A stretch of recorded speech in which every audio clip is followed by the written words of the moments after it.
怀孕5个月才知道我的夫君是渡劫的佛子，他本该和我妹妹在一起，而我是十恶不赦的恶毒女配。佛子饶命，我这就打掉！一把打翻红花水，本该清冷的佛子眼里都是疯狂，就这么不想生我的孩子。我瑟瑟发抖，这么和说好的不一样？清冷佛子变成黑化偏执狂。大家好，欢迎收看皮皮听书。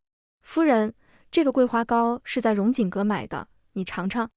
我的夫君魏勋正笑得温柔，他本就生得极好，这么一笑，更是天上的星辰都黯然失色。可我却有些瑟瑟发抖。是呀，公主，您快吃吧，肚子里的小公爷淘气，都5个月了，还折腾得您吃不下饭。驸马这可是特意的绕了大半个京城给您买的。丫鬟还以为是我发脾气不想吃，要是以前我确实有公主的高傲性子，仗着怀了她的骨肉在魏勋面前撒撒娇，可是现在我不敢了。魏勋也不急，放下桂花糕，摸了摸我的肚子，温热的大手覆上我的肚子，肚皮瞬间就一紧，我腿一软，差点给他跪下。魏勋面色不好，蹲下身子望着我，是哪里不舒服吗？声音温柔又有耐心。我知道自己的脸色惨白惨白的，不好看，点点头又摇摇头。可魏勋跪在我面前，我是真不敢当啊，因为我知道现在眼前的一切都是假的，包括魏勋对我的温柔体贴。我们现在所在的世界不是真实的，只是一个类似画本的幻境，剧情走向都已经设定好。魏勋是男主，他本应该和我的妹妹在一起，而我是个十恶不赦、强取豪夺的恶毒女配，为的就是在给魏勋和我妹妹的感情路上添堵。因为这个世界，包括我存在的目的，就是要帮助魏勋渡情劫。魏勋本是9天最尊贵清冷的佛子连尘，他无爱也无恨，代表了天下苍生万物的慈悲和永恒。他没有七情六欲，心中只有苍生。苍生在，他便在。可千万年过去，难免不会沾染浊气，为了保持高洁，连尘需要渡情劫来洗去浊气。只是下凡渡劫变数太大，于是司命就制造出了这么一个幻境。千算万算还是出了变数，那就是我。我这个本该当绊脚石的恶毒女配，9天佛子连尘身边的小小仙士，却占了比天还大的便宜。不光玷污了魏勋的心，还得到了他的人。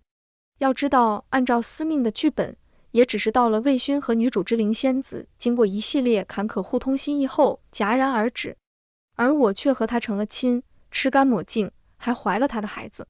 我冷汗瞬间就下来了，看着魏勋炽热担心的目光，我觉得自己的死期不远了。司命大概也是看不下去了，特意的来点醒我，虽然木已成舟，可是现在悔悟还有些许挽回的机会，以至于我之后死的不会那么难看，也许还会留我一丝仙灵让我投胎。魏勋不知道我的心思，他一把把我打横抱起，快去请太医。房间里，他热切地握着我冰凉的手，我干笑几声，想要抽出去，却被他紧紧地握住。好在下人通报说父皇来了，魏勋这才松开。他体贴地帮我掖了掖被角，我去外面等，你好好的和父皇聊聊，有事叫我。他越是体贴，我越是惶恐。在他起身的时候，我拉住他的手。魏勋立刻半跪在床边，轻抚着我的手背。怎么了？轻柔的让我有种错觉，我真的是他深爱的妻子。如果我做错了事，你会原谅我吗？我的真身是条锦鲤，被连尘养在灵河池里，因为吃了灵河的花瓣，幻化成人形，就留在连尘宫中当了仙士。有次我值夜，见他被子踢了，想要帮他掖被子，谁知道却不小心闻了点的安眠香，睡了过去，没想到入了他的梦。梦里就是当初我真身跃出水面，吃掉灵河花瓣那一天的画面。我才知道，原来平时看着不食人间烟火的连尘佛子，居然是个小心眼。因为梦里我真身锦鲤上面的花纹分毫不差，就连灵河花瓣有几瓣如何层叠，我吃完花瓣落入水中的水花都一模一样。要说我这当事人记得清楚，那是应该，可他不应该记得如此清楚，说明当时是真的入了心。梦里锦鲤真身化人，一道金光闪光，连尘目光追寻，一转身就见到了我。我一时结巴，佛子。连尘本还算平静的表情瞬间冷了下来，然后我就被他罚去打扫了灵河池整整1年。夫人做错什么我都会原谅，只有一样，我被魏勋的声音打断，回过神来，他目光变得锐利。什么？魏勋刚要开口，父皇就来了。魏勋恋恋不舍地离开，临走时冲着父皇行礼，父皇却没理他。门被关上，只剩我们父女2人。我儿啊，幸亏你没事，不然真要担心死了。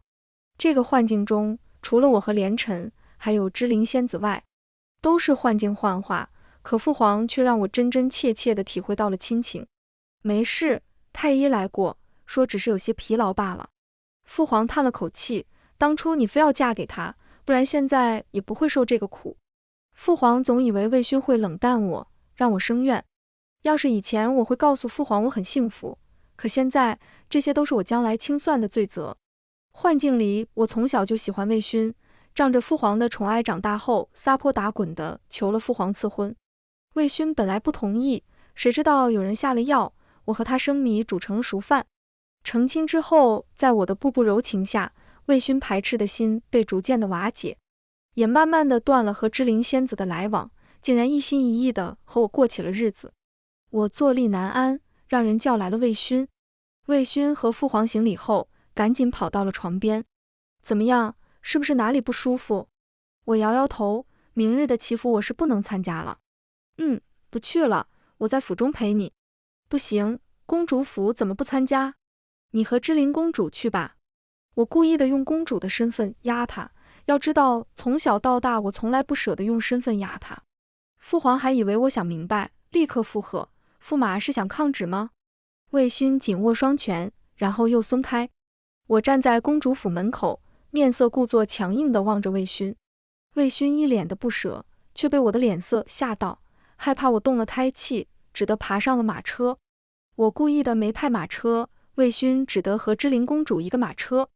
魏勋从车窗探出头来，目光幽怨，这可是连晨从未有过的表情。短短20年，让我见识到了九天佛子的最为人性的一面。从某种意义上来说，也算是值了。当晚我睡得有些不安稳，人啊，就是矫情。我和魏勋同床共枕不过半年，竟然已经成了习惯，他不在我还睡不着。加上肚子有些不适，我翻来覆去，一直睡不踏实。直到听到门吱呀一声开了，有人带着一身深夜的清冷躺在我身边。你怎么回来了？是魏勋。我一时惊讶地张大了嘴。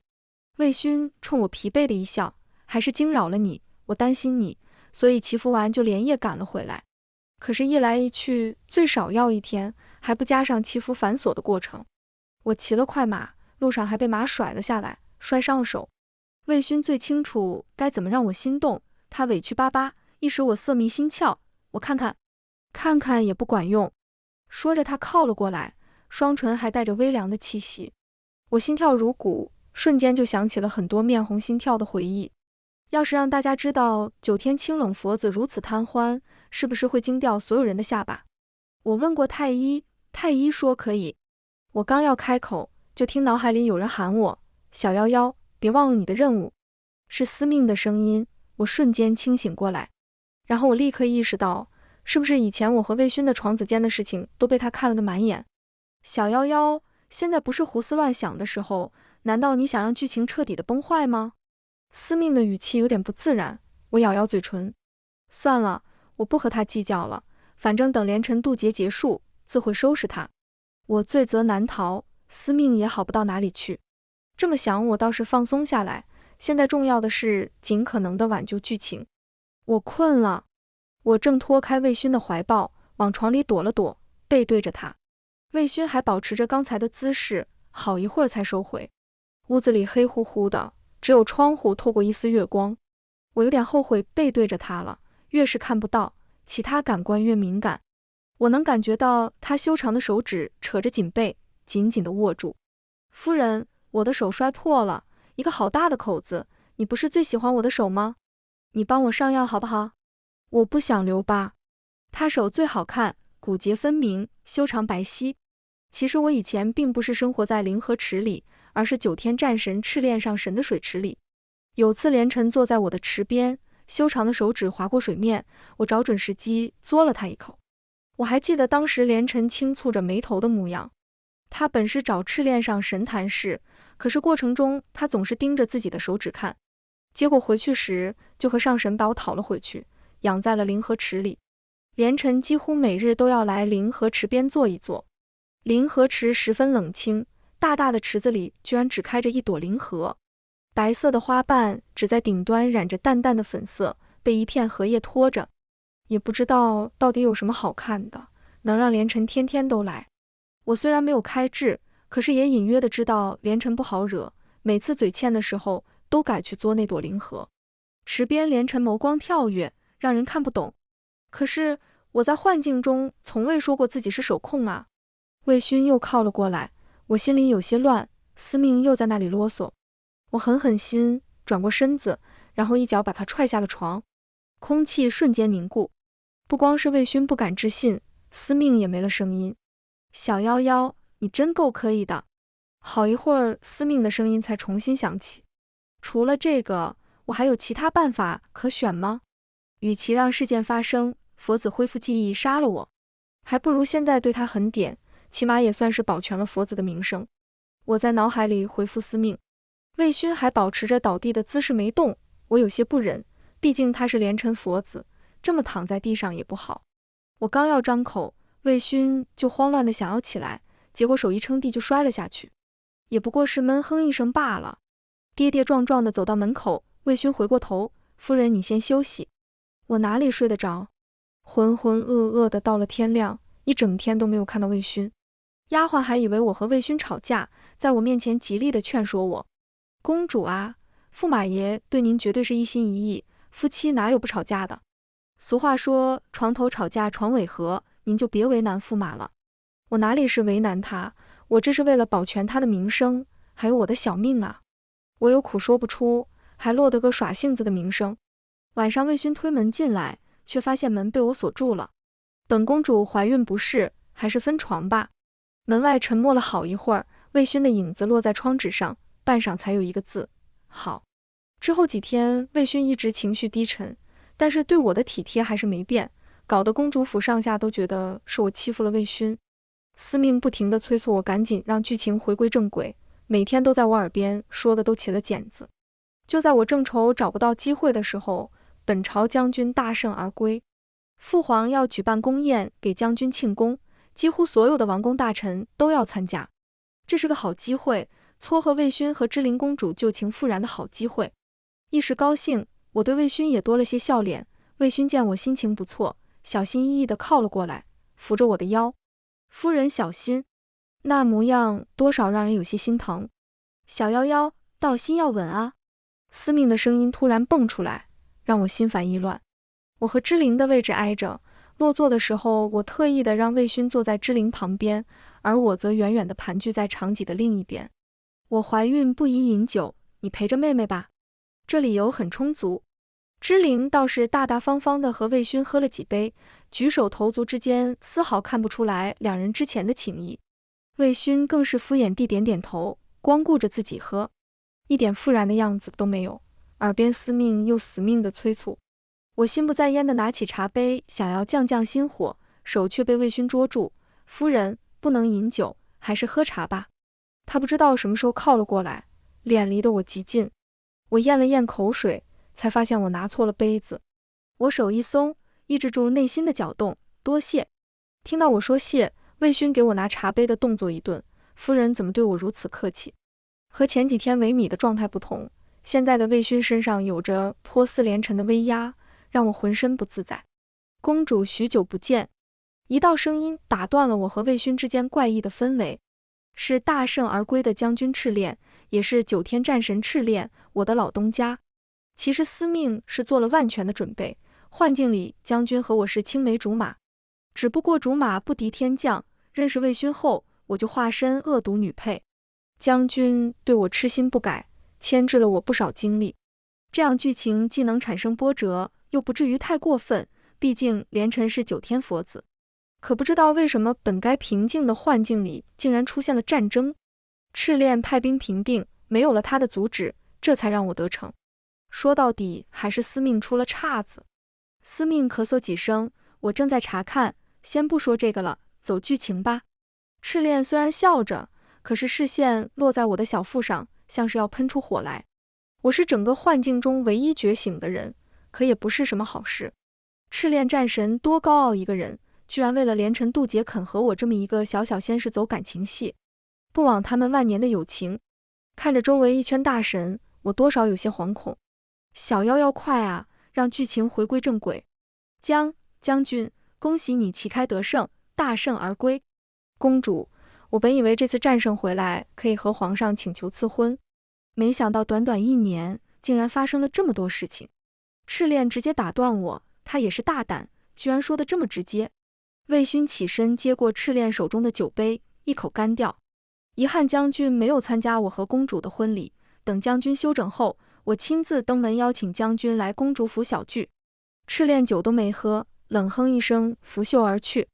宴会被这么一闹，多少气氛有些不对劲，两人目光交锋，还真有点情敌的味道。我本就怀孕耗费体力精力，又加上最近操心渡劫，宴会半路我就撑不住了，早早的退了席。回到公主府，我刚要关门休息，就被一双大手阻止。魏勋喝了酒，呼吸间带着淡淡的酒气，可眼里却清明一片。是因为这个吗？什么？我没明白。魏勋嗤笑一声，进门。他步步紧逼，直到我跌落在床上。想起身，又被魏勋压了过来。他双手撑在床上，小心地避开我的小腹。我怂了，不管他现在是魏勋还是连城，渡劫结束这段记忆，他还是会保存的。你别生气，那天我不该踹你，事后我让丫鬟给你送了药。你是不是还喜欢着赤练？我之前说过，你做错什么我都会原谅你，不管是打我骂我，可我有一样，那就是你喜欢上别人，我永远不会原谅。我惊呆了，没想到魏勋这么会联想。我刚要说话，司命激动道：对，就是这样，小夭夭你终于上道了。我还能说什么，只能随便的敷衍一句，你不是也喜欢之灵吗？魏勋一愣，还以为我转移话题是默认了他的说法。刚才那点表白的真情实意瞬间被愤怒取代。咬牙切齿，我不喜欢之灵公主，一直都不喜欢。我被他压着双手，也有些急了，我就是不喜欢你了，你本就应该和之灵在一起。他看了我好半天，像是要确定我说的是气话还是真话，可半晌也没有看出异样，突然像是泄了气的皮球。既然你不喜欢我，为什么又要招惹我？像是问我，又像是自言自语。我坐在花园里发愁，那晚魏勋丢下一句绝无可能之后就走了，也不知道他说的是绝对不会和之灵在一起，还是小夭夭，事情好像有点不对劲。丫鬟都被我挥退，我叹口气，一直都不对劲。不是，剧情好像越来越不对劲，和我当时设定的不一样啊。早就不一样了。我也没心情和他掰扯，累了，毁灭吧。现在魏勋对我有多深情，归位后我就能想象得到连城的脸色有多难看。不行，我要下猛药了，改变剧情。什么意思？我隐约的有种不好的预感。司命嘿嘿一笑，既然佛子现在神志不清明，那我就推他一把。这话我听着多少有点不好受，可又没有毛病。魏勋喜欢我，全是因为他神智被蒙蔽。9天上，高位者都是分身渡劫，分出一缕元神罢了，神智自然会受到影响，所以魏勋现在的一言一行都做不得数，而我却是真身入幻境，太不公平了。司命不愧是知命的神仙，利用幻境的变化，给魏勋制造了一个新的命途。几乎是一夜之间，本来安详的朝堂却风起云涌，不少王公大臣谋反，而他们新的主子就是魏勋。我知道这事的时候，正在花园里绣着一双虎头鞋。即便知道肚子里的孩子不过也是一个幻象，即便知道他也许不能出生，可那种母子相连的感觉却是真实的。公主，不好了，驸马谋反了！真意外，手指被扎出了血。什么？我惊掉了下巴，没想到司命玩得这么大。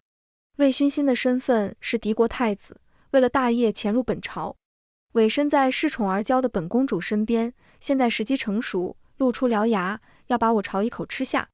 小夭夭，这下我把你和佛子身份对立，想不恨都难。你可别辜负我的良苦用心，得好好的表现了。虽然看不到司命，但他声音得意，仿佛已经看到了自己功成身退，被佛子表扬的那天。你多少也给我点时间准备啊，这也太突然了。不用，我都给你准备好了。话音刚落，我手里就多了一包东西，还来不及细看，一队人马就闯了进来。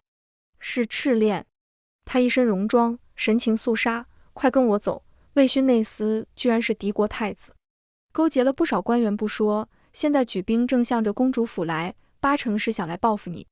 不怪赤练这么想，幻境里本就是我死皮赖脸地缠着魏勋，虽然不知道是谁下了药，让我和魏勋生米煮成熟饭，但在所有人眼里，这一切肯定是我预谋好的。所以魏勋现在来公主府肯定只有一个目的，那就是报复我。虽然剧情马上就要回归主线，可我高兴不起来，这一下仇恨值拉起。可比原剧情要刺激得多，我能不能平安的苟到下线还是一个问题。不知道是不是思虑过度，我小腹有些发胀。我费力的起身，一抬头就看到魏勋一身清冷的站在花园门口。恍惚间，我还以为是连城、佛子。魏勋眸光动了动，阻止了身后想要冲进来的军队。夫人，我来接你，和我回家吧。不似以往的柔和，平静的让人感受不到他的情绪。魏勋，我不会让你带走夭夭的，虽然你厌恶夭夭，可总归是欺骗在先，报复一个女人算什么？等你我战场上相见。魏勋扑哧一笑，随即收住笑容。夫人，你也这么想吗？小夭夭，想好再开口。司命就和一个吃瓜兴奋的旁观者，还不忘提醒我一句。我想扯出一个笑容，但是失败了。我只有一个家。我知你恨我，不过看在孩子的份上，你能不能放过我？好，我明白了。魏勋皮笑肉不笑，一点都没有之前的温润，更不像连城清冷持重，反而有种肆意狂妄，带着危险的气息。我和夭夭青梅竹马，要不是你，恐怕我们已经成亲。不过我不介意，等你我一决高下，我就娶她为妻。唉，也就赤练将军这个角色还算正常。司命叹口气，赤练挡在我面前，也挡住了我的视线。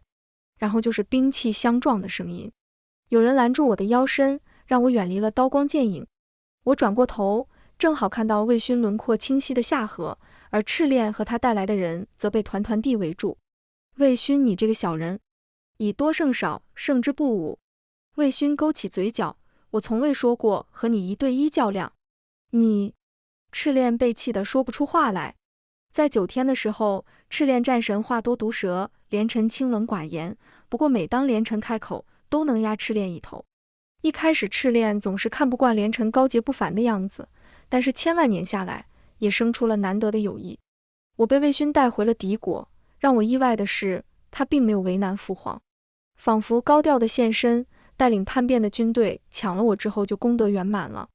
我在他的东宫住了好几天，吃穿用度甚至比公主府还好，宫女太监对我也是恭敬到夸张。只是魏勋却一直没有现身。司命，我现在该怎么办？司命叹了口气，我也不知道了，知命这么多年，头一次遇到这种改戏的。这几天你父皇打算用芝陵公主和亲，却被魏勋直接拒绝。还记得我给你的东西吗？一会儿魏勋来，你得用上。话音刚落，就听宫女喊了一声：“恭迎太子殿下。”魏勋一身华服地走了进来，意气风发。听说你这几日不光没睡好，饭也不好好的吃。他像往常一样坐在我的床边，大手自然地想要抚摸我的小腹，却被我一挡。魏勋手一顿：“这里没有外人，你我不必再拘谨。”夭夭，最后2个字说得一本正经，像是故意强调什么一样。更何况咱们孩子都有了，你在躲什么？我怂了。魏勋，太子，那晚的药真不是我下的，我也查过，可是查不出线索来。魏勋挂着似有似无的笑容，是吗？我还以为你喜欢那晚的味道。那晚我缠着魏勋看书，谁知道手中的古书却变成了一本不堪入目的图册。魏勋的脸色瞬间就白了，双拳紧握，骨节泛白。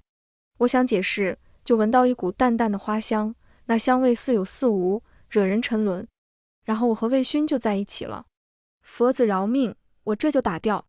情急之中，我都没有意识到自己叫出了魏勋的尊称，更没注意魏勋没有任何意外和反驳。我端起早就准备好的红花水，谁知还未碰到嘴唇，就被一把打掉。怎么就这么不想生这个孩子？魏勋捏住我的手腕，把我带进他怀里，温热的嘴唇轻轻地擦着我的额头，仿佛不过瘾，冲着我的嘴唇狠狠地亲了上来。我就知道，还好我有后手。司命懊恼的声音响起，可我没办法回答他。魏勋避开我的小腹，把我压在颈背上。好在他没有其他的动作，只是深深地吻着我，好像在补偿自己一样。突然一声门外一声宫女的惊呼，有刺客！然后就是箭雨破空的声音，几支利箭穿透窗纸，瞬间钉在颈背上。对不住了，小夭夭，你只能提前下线了。我拼命地点头，这个剧情不走也罢，再怎么深情也都是假的，我不能沉沦。魏勋护着我，被箭雨划破胳膊，受伤让他动作一顿，身后箭雨又至，冲着他的后背。小心！我用尽全力地把他推开。在魏勋不敢置信的目光中，锐利的箭雨没入我的心中。不，我想笑，可是失败了。我想告诉他这都是假的，可是血从嘴里不要钱似的涌出来，让我一个字都说不出来。我伸手想要再摸一摸他的脸，毕竟等到归位后，他又是高高在上的佛子了。但箭雨穿透我的身体，把我钉在了床上，动弹不得。算了，我闭上了眼。魏勋，我的夫君，再见了。我看着头顶床帐有些发呆，隔了好一会儿才接受自己已经归位的事实。我起身，胸口一疼，我拉开衣服，心口的位置有个伤口，这就是真身入境的坏处。不过我视线向下，肚子却平平的。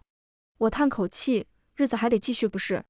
我换好仙士的衣服，走在连城宫中，看着熟悉的景物，一时有些恍惚。连城，连城，宫门外有人喧哗，我连忙回过神来，调整好仪态。9天之上是个人，身份就比我尊贵。我低着头，刚扯出一个恭敬的笑容，还没说话，一抬头，笑容就僵在了脸上。赤练战神，赤身一身华贵的长袍，散发着灵光，看着高调照耀。只是他现在有点急躁。夭夭见到我，赤练向前一步，我后退几步，低头行礼。战神，我家佛子现在尚在幻境渡劫，还未归位。听他叫我小名，我多少有点别扭。毕竟在他池子里的时候，他并不怎么喜欢我，经常用石子砸我，看我在水池里乱跑，他才高兴。所以再见到他，想起在幻境里我和他的关系，就觉得心里别扭。这个司命真是会安排角色。赤练见我疏离，面色一沉，未归。我看是没脸出现吧。这时一道金光从天上划过，落在了宫中，而金光出现的方向则是幻境的方向。赤练也不顾什么礼仪，直接闯了进来，大步地向着灵河池走去。战神，战神，佛子刚刚历劫而归，需要休息。我小跑地跟在后面，根本就追不上他。可到了灵河池，却没有连尘的踪影。难道是走了？我正疑惑着，赤练冷哼一声，走到池边做事，就要揪那颗灵河花。战神不可，那是佛子最喜欢的花，喜欢到梦里都是我偷吃花瓣的画面。最喜欢。赤练表情怪异，随后目光转向池水。这可是连尘佛子的真身啊，怎么9天佛子居然也喜欢说谎了？我脑子轰的一声，神什么？这朵灵河花就是连尘的真身？那他还把我养在灵河池里，那时整个池里就我和灵河，而且我不光嘬了灵河，还吃了灵河的花瓣，怪不得连尘的梦里记得那么清楚。我呆愣在原地，感觉血液都凝固了。一阵水声响起，连尘从池水中出来，纯白的长袍被池水浸透，贴在他身上，泛着淡淡的金光。水滴从眉宇间滴落，又落在了脸颊上。他缓缓地抬眸，目光无悲无喜，只是在扫到我的时候停顿了下。哼，我戳破你，你才舍得出来。连尘从灵河池里走出来，你来为何？我来要回我的人。你的人？连尘轻笑一声，明明没有多余的表情，可就能让人感受到无比的嘲讽。他本是我宫中的锦鲤，是你非得抢走。他嘬了我的手指，沾染了佛子的灵气，就要付出代价。你是知道损坏佛子真身的后果，或者你想替他承担？连城语气平缓，不经意的目光一扫，带着十足的威压。赤练被驳得哑口无言，为了一个小仙士担着罪名，不划算。我后退一步，踩到一颗石子，腿一软，差点跪下，佛子饶命。连城看了我一眼，似乎对于我没有第一时间拒绝有些不悦。既然知道了，就要老老实实的待在我的宫中，追不追究，要看我的心情。我惊呆了，这是高洁清润的佛子说出来的话吗？怎么带着点蛮不讲理？似乎像是赌气般，又像是撒气般。不过我本就心虚，只得低着头，表示自己的忠心。连城这才满意。连城归位，9天同庆。可作为主角，连城却一脸淡然，好像和他没有关系一样。就连天君亲自登门，都没能让他有过多的反应。听说你此次渡劫并不顺利。连城端着茶杯的一顿，像是想到什么。确实。我硬着头皮进门，天君，您的茶来了。大概是没想到能见到我这个不顺利，天君冷哼一声，转过了头。我想赶紧放下茶杯走人，可天君布了结界，我怎么也靠近不了桌子。连城眉头轻蹙，但很快的就放松下来。他起身亲自接过茶杯，修长的手指划过我的掌心。我下意识的一缩手，就这么一抬眼，就看到连城手上的伤疤和幻境中他坠马的伤口一样。你的伤无事。天君叹口气，堂堂佛子真身入境，结果情节还未度完。等等，真身入境，也就是说和我生米煮成熟饭，成亲，孩子他爹是佛子连城，而不是魏勋。我的罪过简直是没救了。不光如此，还因为我导致连城的情节失败，可是我明明已经按照司命的办法挽回剧情了。佛子，最后我不是死了吗？可最后3个字我说不出口，因为我从连城的目光中看到了一些我读不懂的东西。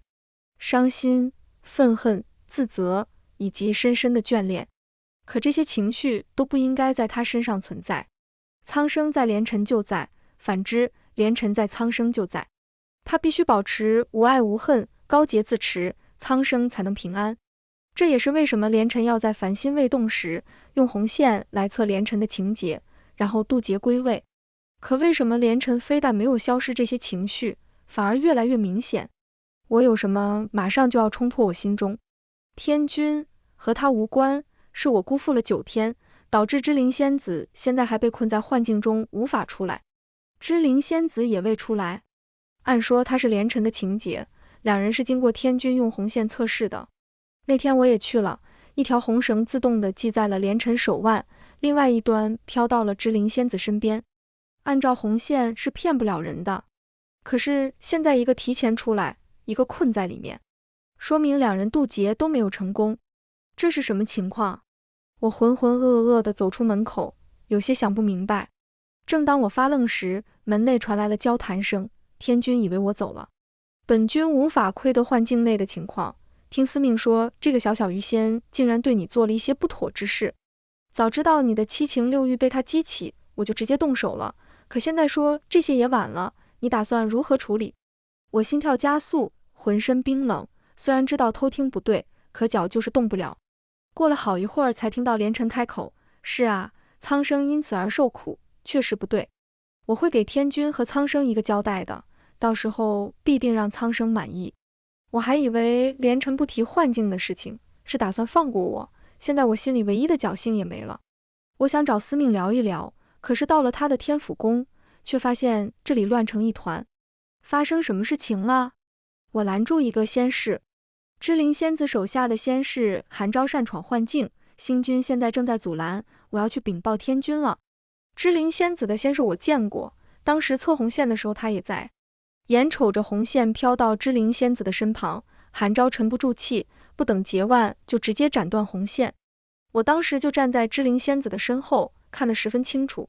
那韩昭对芝灵仙子的绝对不是普通的主仆情谊，不然也不会反应这么强烈。为之是天君还处罚了他，行刑的时候芝灵仙子挡在他面前。天君，韩昭有错，也是我教导不周，他灵力微弱，就让我一同承受吧。一个想独自承担，一个想分担，十分感人。确保韩昭没事后，芝灵仙子才进的幻境。当然也有传闻是天君用韩昭威胁之灵仙子，他才答应的。现在韩昭又要出什么幺蛾子，可我没想到的是，这次幺蛾子竟然连累到了我。我本想离开，却遇到了躲避的韩昭，他拉着我竟然一同进入了幻境。我们进入的瞬间，天君和连晨也来了。我猛然想起来，今天是天君让连晨进入幻境救之灵仙子的日子。连晨几乎是没有犹豫，飞身跃入幻境。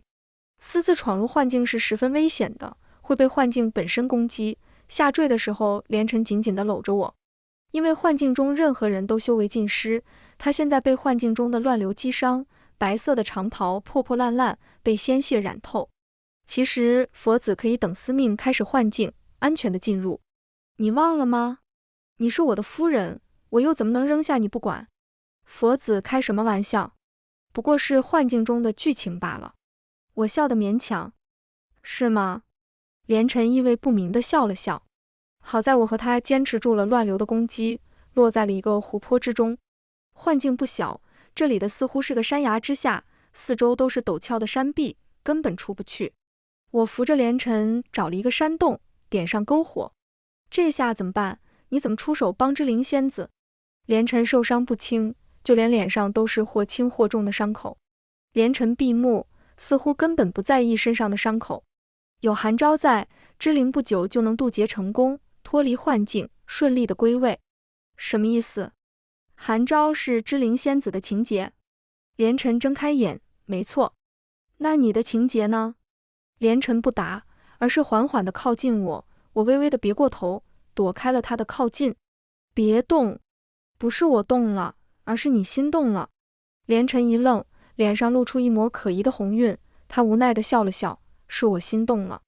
我本想打趣他，没想到连晨却一本正经起来。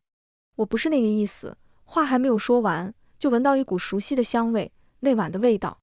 这个味道我死都忘不掉，是我真身的味道，喜欢吗？等等，佛子一直都有记忆。连晨笑了笑，是，我自始至终都是清醒的，只有在幻境中，我才能拥有七情六欲，而不用担心苍生因为我的私情而受苦。本以为能和你有个幸福美满的姻缘，得以支持我以后千万年的孤寂，可司命却偏偏来捣乱，反而让我执念深重，再也忘不了你。什么九天佛子，我根本就不想当。连晨笑得肆意，一双眼睛盯着我的双唇，带着不加掩饰的侵略。他不停地靠近，我不停地后错，直到后背抵住了洞壁。佛子，还是苍生重要。我嗓子有些发干，自己说出的话都没有多少底气。因为连晨身上的花香味越来越浓，灵和授粉才会发出香味，招揽蜂蝶。等我醒来，人已经回到了连晨宫中，之灵仙子也渡劫归位，而我因为连晨禀报天君，说我护主有功，不但没有处罚，还有功劳。天君有些不情愿地问我赏赐，我想了想，我听闻9天有种秘术可以制造灵魁，一切看似尘埃落地，可唯有连晨的情节还未渡。天君拿出红线，红线自动地系在连晨手腕，而另一端这次却没有飘向之灵仙子，而是众目睽睽之下系在了我的手腕。原来那日红线想系的也是我，只不过因为我站在之灵仙子的身后，又因为身份低微，所以包括韩昭自己都觉得是之灵仙子，所以他一怒之下，不等红线落下就斩断了红线。一时间，在场所有人都面色难看，各怀心思。连晨冷笑一声，司命星君之命不利，该罚。韩昭扰乱幻境，也该罚。司命和韩昭被连晨罚入了新的幻境中。据说这个本子是月老写的，司命和韩昭一个为男子，一个为女子，要经历时事情节才能破境归位，至于究竟是谁是男子，谁是女子就不清楚了。大概都不是本心。天君第2天就来找连晨，问他到底怎么给苍生交代。话里话外地就是该如何处置我。天君看我不顺眼，这是我早就知道。连晨坐在榻上温柔地看着我，灵魁已经养得差不多了吧？我一愣，点点头。连晨笑得灿烂。1个月后，9天佛子连晨在自己宫中安然的圆寂。可佛子悲天悯人，用一丝魂魄封住真身，用来保佑苍生。老爷老爷，夫人生了。凡人一处宅院中，稳婆激动地出来报喜。修长伫立的男人恍然回过神来，我夫人怎么样了？夫人没事，就是累得睡了过去。男人点点头，一眼都没有看自己的孩子，就让下人赶紧抱走，害怕打扰到床上昏睡的女子。夭，孩子的名字我已经取好了，就叫魏鱼吧。说完，他掏出一只有些破旧的虎头鞋放在了枕头边。全文完，皮皮听书，感谢您的观看，我们下个故事再见。